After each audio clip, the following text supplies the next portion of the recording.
al equipo 2 le tocó abordar los temas ya mencionados acerca de nuestro máximo orden normativo. Sin embargo, no podemos abordar estos temas aún sin preguntarnos, ¿qué es la Constitución? ¿Qué importancia tiene en nuestra vida? Pues como bien sabemos, la Constitución Política de los Estados Unidos Mexicanos es uno de los múltiples símbolos que nos da identidad y, en este caso, protección, pues se pretende que el texto constitucional es la voluntad de todo el pueblo mexicano en función del derecho para defenderse y usarlo como herramienta para cuando lo necesitase. A continuación, un video de Sergio García Ramírez, investigador de la UNAM, como introducción al tema. Yo diría que la Constitución es, de algún modo, el breviario del pueblo mexicano, es el escudo y espada del pueblo mexicano, para decirlo en términos juaristas, es el instrumento normativo y programático del que nos valemos los mexicanos para conducir nuestro destino, para conocer y ejercer nuestras libertades y para reclamar de los gobernantes el cumplimiento de sus obligaciones. Anteriormente, el señor Sergio García Ramírez dio su concepto de constitución y cómo debe de influir en la vida mexicana. Ahora pasaremos a preguntar a personas que no se dedican al derecho o a la política para lograr identificar cuál es el conocimiento general que tiene el pueblo de su constitución. ¿Qué es la Constitución Política de los Estados Unidos Mexicanos? Estados Unidos Mexicanos, la Plaza Constitución, ya te dije, es en el Zócalo. Es algo que ayuda a las personas y que les da recursos humanos. Son todos los derechos que tenemos los mexicanos. Es el libro donde se guarda la constitución de cada país, lugar o comunidad.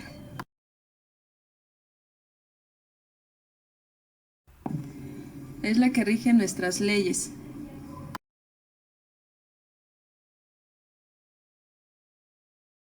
Son normas o como reglas que rigen a México.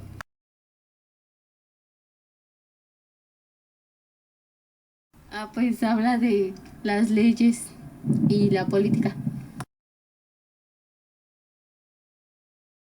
La Constitución es la norma establecida para regir jurídicamente al país.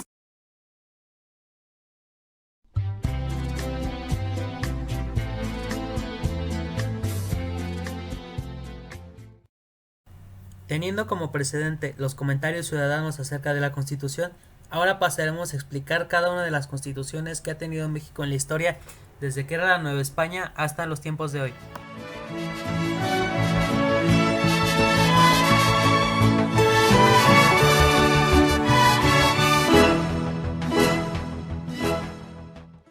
La Constitución Política de la Monarquía Española fue promulgada el 19 de marzo de 1812. Fue obra de las Cortes Generales y Extraordinarias de la Nación Española, reunidas durante la invasión napoleónica de España que derrocó a los monarcas Fernando VII y Carlos IV, y provocó la resistencia armada del pueblo español. Una junta central de gobierno fue finalmente reconocida por los patriotas españoles para dirigir las acciones frente a la invasión francesa y fungir como órgano legítimo hasta la recuperación de la corona por Fernando VII. Obligada a salir de Aranjuez, se instaló en Sevilla hasta que las acciones de guerra se llevaron a moverse a Cádiz. El origen del federalismo mexicano se localiza en estas propuestas, su aceptación por el constituyente de Cádiz y la elección de las diputaciones provinciales. La Constitución Política de la Monarquía Española fue jurada en España el 19 de marzo de 1812. Establece la monarquía limitada, el ejercicio de poder legislativo por cortes electas, una administración de justicia independiente y, como una limitación a los poderes públicos, derechos humanos fundamentales. Mantiene, como lo explican las circunstancias de la época, la obligatoriedad de la religión católica. El Estado español que concibe la Constitución de Cádiz es unitario.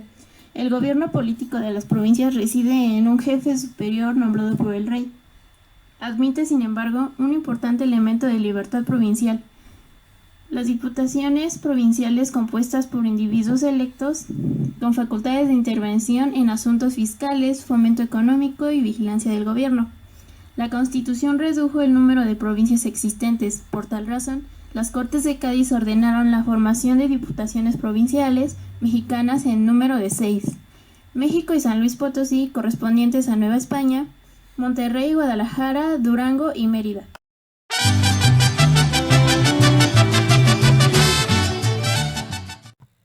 Hidalgo, el director político de la lucha insurgente, habló desde Guadalajara sobre la necesidad de fomentar un congreso con representantes de todas las provincias, con el fin de institucionalizar el movimiento emancipador. Tan pronto Morelos aseguró el dominio de una vasta región del sur, haciendo caso omiso de la reticencia de Ignacio López Rayón, convocó al primer congreso de Anáhuac, con el propósito definido por Hidalgo de establecer un gobierno que, como el mismo Morelos lo dijo, al frente de la nación, administre sus intereses, corrija los abusos y restablezca la autoridad e imperio de las leyes. Morelos dictó el trascendente documento llamado Sentimientos de la Nación. En dicho texto sentó las bases del trabajo de la memorable asamblea, las cuales darían como resultado el decreto constitucional para la libertad de la América Mexicana. Los puntos que incluía el documento fueron: la soberanía del país dimana inmediatamente del pueblo, sobre los poderes ejecutivo, legislativo y judicial, la creación de leyes buenas y justas, el respeto a la propiedad, sobre la libertad e independencia de México, que los empleos los obtengan solo los americanos, que no se admitan extranjeros si no son artesanos capaces de instruir y libres de toda sospecha, y la prohibición de la esclavitud.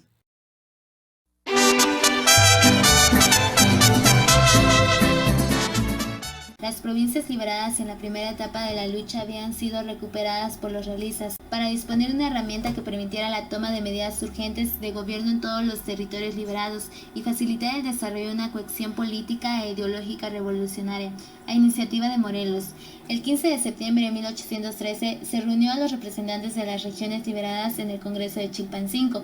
Los delegados manifestaron sus simpatías liberales, ideólogos y textos clásicos de la Revolución Francesa, de las constituciones francesas de 1793 y 1795. En plena guerra de independencia, el Congreso no contaba con la estabilidad y seguridad suficientes para el adecuado cumplimiento de sus fines. El acoso de los realistas obligó el traslado del Congreso a la ciudad de Apatzingán. Los legisladores trashumantes emiten y sancionan el decreto constitucional para la libertad de la América Mexicana el 22 de octubre de 1814, documento histórico reconocido como la primera Constitución de México. La Constitución de Apatzingán proclama la independencia de México, rechaza la monarquía y establece la república, constituye el principio de la soberanía popular, organiza un gobierno republicano de 3 poderes que sustituye a la Junta de Zitácuaro, se nombra a Morelos encargado del poder ejecutivo, se aboga el impuesto per cápita de los indios, proclaman los derechos fundamentales del hombre y del ciudadano en igualdad ante la ley, característicos del liberalismo burgués europeo. La Constitución de Apatzingán es la obra del Congreso de Chilpancingo. Está influida por el pensamiento político francés y por la Constitución española de Cádiz. Todas las instituciones se fundan en la soberanía popular. La nación mexicana se declara soberana. Artículo 5. La soberanía reside originariamente en el pueblo y su ejercicio en la representación nacional compuesta de diputados elegidos por los ciudadanos bajo la forma que prescriba la Constitución. El pueblo delega el ejercicio de su soberanía en órganos públicos o poderes que deben estar separados con el propósito de evitar el abuso del poder por un solo hombre, como sucedía bajo la monarquía. De la soberanía se deriva la división de poderes, artículos 11 y 12. 3 son las atribuciones de la soberanía: la facultad de dictar las leyes, la facultad de hacerlas ejecutar y la facultad de aplicarlas a los casos particulares. Estos 3 poderes, legislativo, ejecutivo y judicial, no deben ejercerse ni por una sola persona ni por una sola corporación. Se establece un gobierno nacional centralizado en el Congreso del órgano supremo, integra a los otros 2 poderes que le quedan supeditados, el Supremo Gobierno y el Supremo Tribunal de Justicia. Como Apatzingán nace la idea del Estado mexicano. La Constitución de Apatzingán es el primer texto constitucional de México en incorporar una declaración de derechos humanos. Establecía que los derechos humanos deben ser reconocidos y respetados. El gobierno era el instrumento del pueblo para que éste gozara de sus derechos imprescriptibles de igualdad, seguridad, propiedad y libertad. Las leyes dictadas por los representantes de la nación, electos por los ciudadanos.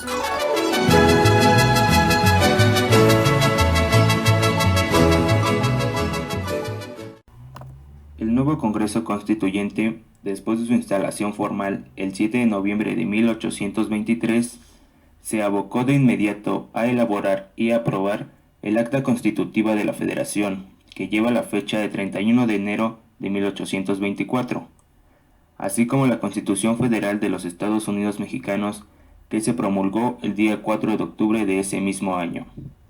La Constitución de 1824 se estructura siguiendo la sistemática de la Constitución de Cádiz. Esta Constitución, en su artículo primero, establece que la nación mexicana es para siempre libre e independiente del gobierno español y de cualquier otra potencia. Además, que la religión de la nación mexicana es y será perpetuamente la católica, apostólica, romana. La nación la protege por leyes sabias y justas y prohíbe el ejercicio de cualquier otra. Esto en su artículo tercero. En su artículo 4 establece que la nación mexicana se adopta para su gobierno la forma de república representativa, popular y federal. Se divide el supremo poder de la federación para su ejercicio en legislativo, ejecutivo y judicial.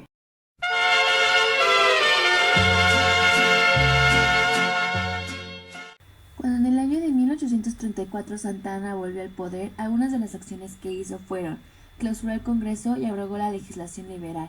El 4 de enero de 1835 entró en funciones un nuevo Congreso, dominado mayormente por legisladores de carácter centralista. El 2 de mayo del mismo año se proclamó como Congreso Constituyente, por lo que en la inauguración del segundo periodo de sesiones del Congreso, el 16 de julio, el presidente en funciones, el general Barragán, pidió que se tuviera en cuenta la adopción del sistema unitario, así que el 9 de septiembre el Congreso acordó que las dos cámaras se unirían en una sola. Se designó una comisión para redactar la nueva Constitución. Con la innovación de esa ley, se expidieron leyes constitucionales. Las 6 leyes restantes fueron terminadas de aprobar el 9 de diciembre de 1836 y firmadas el día 29, remitidas al Ejecutivo y publicadas todas juntas el día 30 del mismo mes. Dicha Carta Fundamental fue jurada el 1 de enero de 1837. Con el centralismo, la otra gran novedad fue la introducción del supremo poder conservador en un intento de tener garantías constitucionales en el sentido moderno de instrumentos adjetivos para hacer valer los principios constitucionales. Se integraba con 5 miembros y tenía facultades para anular los actos de los otros 3 poderes que se estimaran anticonstitucionales, declarar la incapacidad física o moral del presidente de la República e inclusive declarar cuál es la voluntad de la nación, entre otras más. La tercera ley constitucional hablaba del poder legislativo, que se integraba con 2 cámaras, diputados y senadores. La cuarta ley se refiere al Ejecutivo, el cual era ejercido por el presidente de la República. La quinta al judicial. La sexta se refería a la división interna de la República, ya que se había suprimido al régimen federal. La séptima ley hablaba de las reformas constitucionales y de la obligación del juramento constitucional.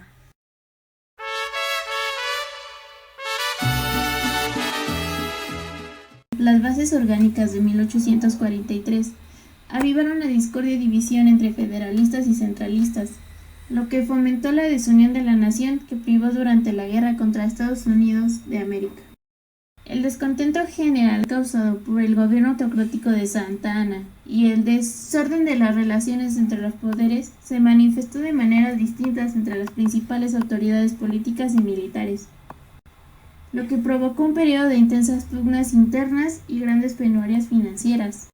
Se agravó el conflicto de Texas, que ya se había declarado provincia independiente, y en marzo de 1845 se anexó a los Estados Unidos como consecuencia de esto, y en mayo de 1846 estalló la guerra entre los dos países.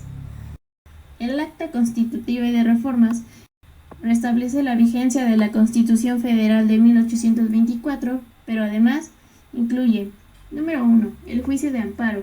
Se estableció un sistema completo de control de constitucionalidad de leyes o actos de autoridad violatorios de derechos protegidos por la Constitución.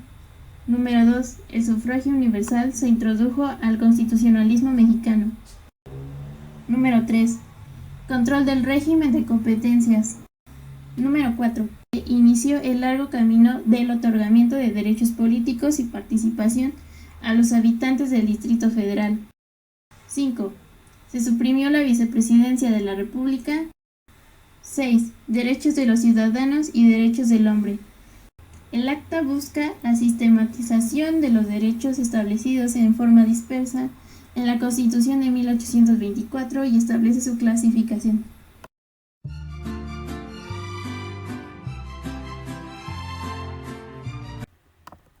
La Constitución Política de la República Mexicana de 1857 fue una constitución de ideología liberal redactada por el Congreso Constituyente de 1857 durante la presidencia de Ignacio Comonfort. Fue jurada el 5 de febrero de 1857. Estableció las garantías individuales a los ciudadanos mexicanos, la libertad de expresión, la libertad de asamblea, la libertad de portar armas, reafirmó la abolición de la esclavitud, eliminó la prisión por deudas civiles, las formas de castigo por tormento, incluyendo la pena de muerte, las alcabalas y aduanas internas. Prohibió los títulos de nobleza, honores hereditarios y monopolios. Ciertos artículos fueron contrarios a los intereses de la Iglesia Católica, como la enseñanza laica, la supresión de fueros institucionales y la enajenación de bienes de la misma. El Partido Conservador se opuso a la promulgación de la nueva Carta Magna. A consecuencia, se inició la Guerra de Reforma. Las pugnas entre liberales y conservadores se prolongaron por la Segunda Intervención Francesa y por el establecimiento del Segundo Imperio Mexicano. 10 años más tarde, con la República restaurada, la Constitución tuvo vigencia en todo el territorio nacional. La Constitución estaba conformada por 8 títulos y 128 artículos, o similar a la Carta Magna de 1824. Implantó de nueva cuenta el federalismo y la república representativa, la cual constaba de 25 estados, un territorio y el Distrito Federal.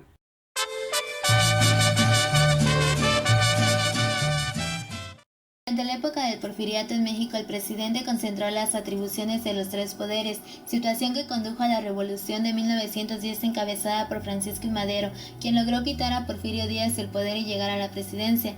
Después del asesinato de Madero y su vicepresidente, Pino Suárez, se produce la Revolución Constitucionalista encabezada por Venustiano Carranza y por su triunfo se promulga la Constitución de 1917.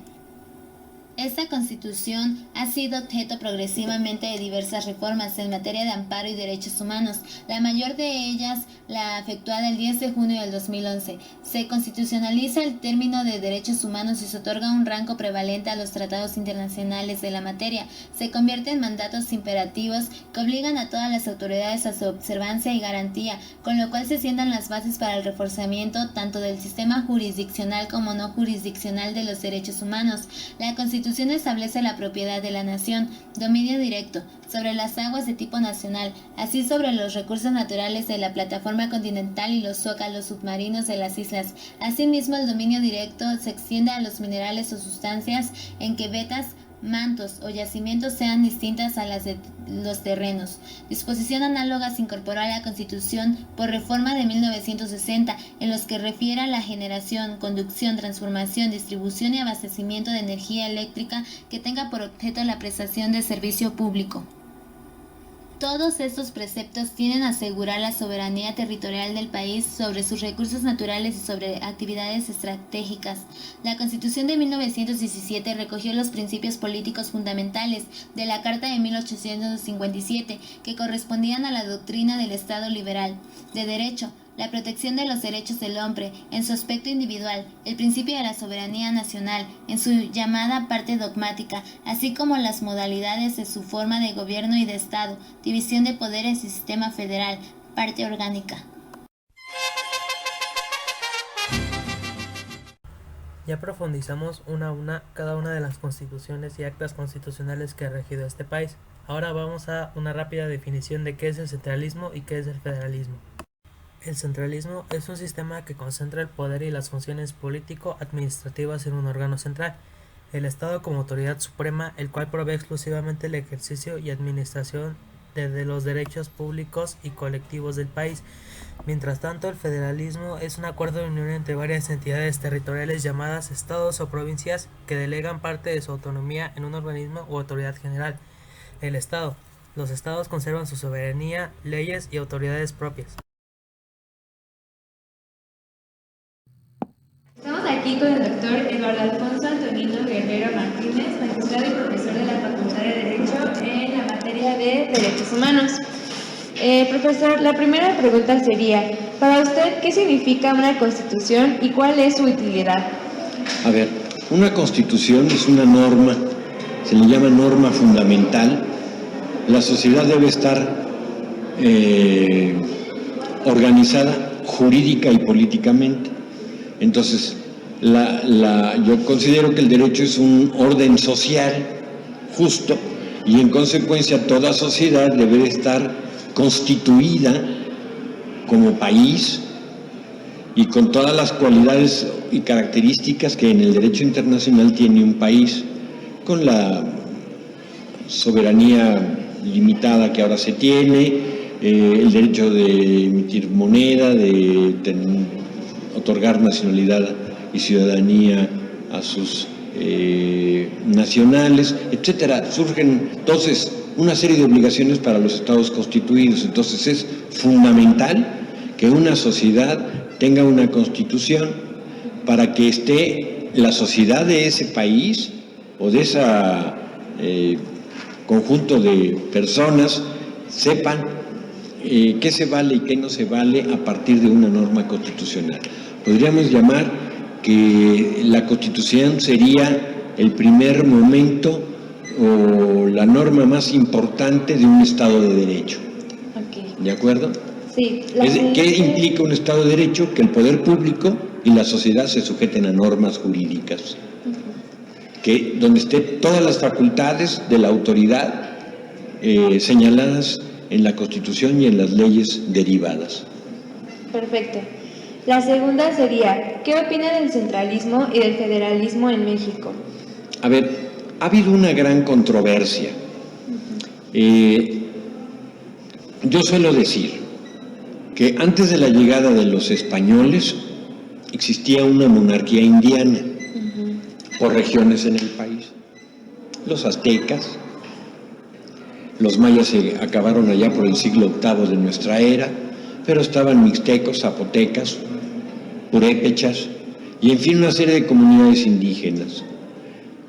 Cuando llegan los españoles hay una colonización bajo una autoridad fundamental que va a ser el virrey, conforme a unas leyes que eran las leyes de Indias dictadas por las Cortes españolas para los países descubiertos y colonizados.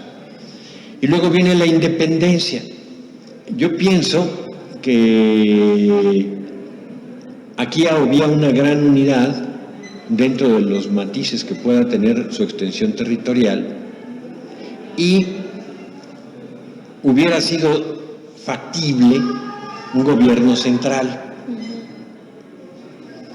Pero como se calcó o se copió la Constitución de Estados Unidos en 1824, en 1857 y 1817, al calcarse se adopta un distrito federal o un lugar asiento de los poderes federales.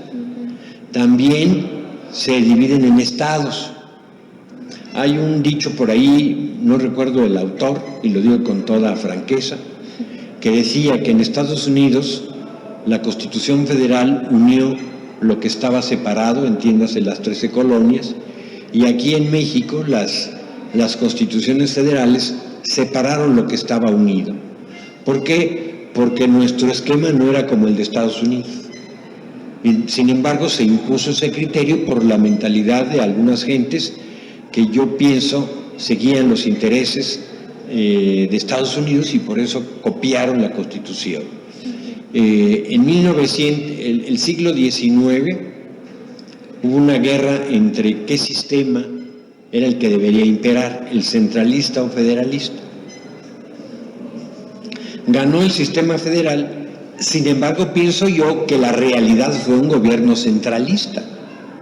Los gobiernos fuertes como el de Benito Juárez, como el de Porfirio Díaz, pues eran unos gobiernos centrales muy consolidados, respetando la formalidad de estados, pero la realidad era que era un sistema central. El presidente dice el doctor Carpizo que el presidente tiene una serie de facultades metaconstitucionales en el libro del presidencialismo mexicano, ¿sí?